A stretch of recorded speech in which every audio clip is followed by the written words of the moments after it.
Assalamualaikum warahmatullahi wabarakatuh. Perkenalkan terlebih dahulu, saya Akbar Triwardana dari Prodi Teknik Informatika golongan A Bondowoso. Dalam sesi atau tahap kali ini saya akan menjelaskan mengenai sistem keamanan jaringan. Di mana sistem keamanan jaringan ini adalah sistem yang sangat diperlukan dan sangat penting di dalam dunia IT. Baiklah, kita langsung ke pembahasannya. Yang pertama, jaringan komputer. Sebelumnya saya akan menjelaskan mengenai tentang jaringan komputer, yakni merupakan sebuah jaringan komputer yang sangat terbuka di dunia. Konsekuensi yang harus ditanggung adalah tidak ada jaminan keamanan bagi jaringan yang terkait ke internet. Kemudian, keamanan jaringan hole. Ancaman keamanan pada jaringan bisa diakibatkan oleh beberapa sumber sebagai berikut, yakni kegagalan hardware, celah pada prosedur software, kesalahan konfigurasi, human error, murni kejahatan, dan bencana alam. Kemudian paket yang terdapat dalam jaringan, yakni potongan besar data biasanya harus dipecah menjadi lebih kecil supaya lebih mudah dikelola sebelum mereka ditransmisikan. Jadi paket ini adalah data-data yang berisi data-data yang lebih kecil agar dapat ditransmisikan di dalam suatu jaringan. Paket adalah potongan-potongan data yang lebih kecil untuk ditransmisikan. Kemudian kasus yang bisa terjadi karena proses transmisi adalah bentuk paket spoofing dan sniffing. Kemudian mengenai domain name system atau DNS. DNS menerjemahkan nama ke alamat IP atau alamat IP tersebut adalah tujuan atau alamat kita yang berisi tentang kode-kode tentang bahasa mesin. Namun DNS ini menerjemahkan dengan bahasa manusia agar lebih mudah kita mencarinya. Bila nama situs web diketikkan di lokasi bar browser dan kemudian tekan enter, komputer harus mencari tahu apa alamat IP pemilik nama itu. Kemudian kasus yang bisa terjadi pada sistem ini adalah kasus IP spoofing pada http www.bca.com. Kemudian routing, tentang routing. Routing adalah proses pemindahan paket dari suatu jaringan ke jaringan lain. Ketika sebuah paket mencapai router melihat alamat tujuan untuk menentukan di mana untuk mengirim paket. Kasus IP spoofing, Jember Hacker Team pada situs Presiden SBY. Kemudian zona keamanan, di mana sebuah jaringan modern yang aman memiliki lapisan perlindungan yang berbeda. Zona yang berbeda dirancang untuk memberikan lapisan pertahanan, dengan lapisan terluar memberikan perlindungan dasar, dan lapisan terdalam memberikan tingkat perlindungan tertinggi. Ini adalah gambaran mengenai tentang zona keamanan, di mana ini adalah internet. Ini adalah lapisan-lapisan dari sistem keamanan, di mana keamanan yang paling dalam adalah keamanan yang tertinggi. Next, Demilitarized Zone atau DMZ. Fisik atau logis subjaringan mengandung dan mengekspos sebuah organisasi layanan eksternal yang lebih besar jaringan tidak dipercaya. Host paling rentan terhadap serangan adalah host yang memberikan layanan kepada pengguna dari luar LAN atau local area network seperti email, web, dan DNS server. Host di DMZ memiliki konektivitas terbatas dalam jaringan internal, walaupun komunikasi dengan host lain di DMZ dan ke jaringan eksternal diperbolehkan.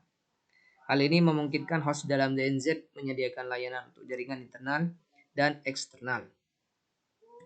Next, aspek keamanan jaringan. Yang pertama, ada confidentiality atau privacy.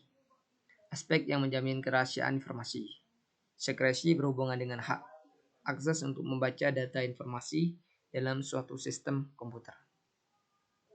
Yakni email seorang user tidak boleh dibaca oleh administrator. Data-data pribadi, nama, tanggal lahir, nomor jaminan sosial, agama, status marital, data penyakit, nomor kartu kredit, dan sebagainya harus diproteksi penggunaan dan penyebarannya. daftar pelanggan, ISP tidak boleh disebarkan. Integrity, aspek yang menjamin bahwa data tidak dirubah tanpa ada izin pihak yang berwenang atau pihak yang memiliki aspek tersebut. Integrity berhubungan dengan hak akses untuk merubah data atau informasi dalam suatu sistem komputer, yakni pengamanan email dari ancaman intercept diubah isinya kemudian diteruskan ke alamat yang dituju. Serangan man in the middle attack, di mana seseorang menempatkan diri di tengah pembicaraan dan menyamar sebagai orang lain. Authentication, aspek ini berhubungan dengan metode untuk menyatakan bahwa informasi betul-betul asli atau betul-betul benar. Orang yang mengakses dan memberikan informasi adalah benar-benar orang dimaksud, atau server yang kita hubungi adalah server yang asli, yakni access control, metode pengamanan, watermarking, digital signature, password biometrik, teknologi smart card, dan digital certificates. Kemudian authentication biasanya diarahkan kepada orang atau user, tidak pernah ditujukan kepada server atau mesin. Kemudian availability, ketahanan, berhubungan dengan ketersediaan data atau informasi pada saat yang dibutuhkan, dapat diakses dan dimanfaatkan oleh pihak yang berhak. Ancaman terhadap availability, DOS attack, malware, bom, dan lain-lain.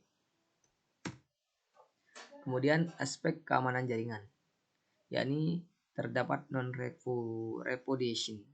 Non-repudiation berhubungan dengan penolakan, penyangkalan terhadap seseorang yang telah melakukan sebuah transaksi elektronik komersil. Kemudian sistem keamanan dan represi sistem keamanan, mengelompokkan terminal yang difungsikan sebagai pengendali jaringan server pada suatu titik yang kemudian diberikan pengamanan secara khusus, menyediakan pengamanan fisik berupa ruangan khusus untuk pengamanan perangkat, yang membatasi personil yang diperbolehkan masuk. Kemudian memisahkan sumber daya listrik untuk NOC, Network Operation Center, dari pemakaian yang lain, yakni difungsikan uninterruptible power supply, UPS, dan stabilizer untuk menjaga kestabilan suplai listrik. Kemudian merapikan wiring ruangan dan memberikan label serta pengklasifikasian kabel. Memberikan soft security berupa sistem firewall pada perangkat yang difungsikan di jaringan. Merencanakan maintenance dan menyiapkan backup sistem. Kemudian metode keamanan jaringan. Yang satu, pembatasan akses pada suatu jaringan. Internal password authentication, server based password authentication. Kemudian pembatasan server based token authentication dan firewall dan routing control. 2. Menggunakan metode dan mekanisme tertentu. Yang pertama, enkripsi, yakni mengkode data dalam bentuk yang hanya dapat dibaca oleh sistem yang mempunyai kunci untuk membaca data. Yang kedua, terminologi kriptografi. Kriptografi merupakan ilmu dan seni untuk menjaga keamanan pesan. Terminologi enskripsi sampai deskripsi, proses mengubah plain text menjadi ciphertext dan sebaliknya. Digital signature, menyediakan authentication, perlindungan, integritas, dan non-repudiation. Kemudian yang ketiga, pemonitoran terjadwal terhadap jaringan. Pemantauan yang teratur menghindari penggunaan sistem oleh pihak yang tidak berhak. Untuk mendeteksi aktivitas yang tidak normal, maka perlu diketahui aktivitas yang normal, yakni proses apa saja yang berjalan, siapa saja yang biasanya login, dan siapa saja yang biasanya login di luar jam kerja. Firewall digambarkan sebagai pos satpam atau penjaga keamanan. Firewall sendiri, kemudian kita akan menjelaskan mengenai firewall. Firewall sendiri merupakan bagian perangkat keamanan, dapat berupa software atau hardware yang dirancang khusus untuk memfilter informasi di antara jaringan publik dan jaringan privat.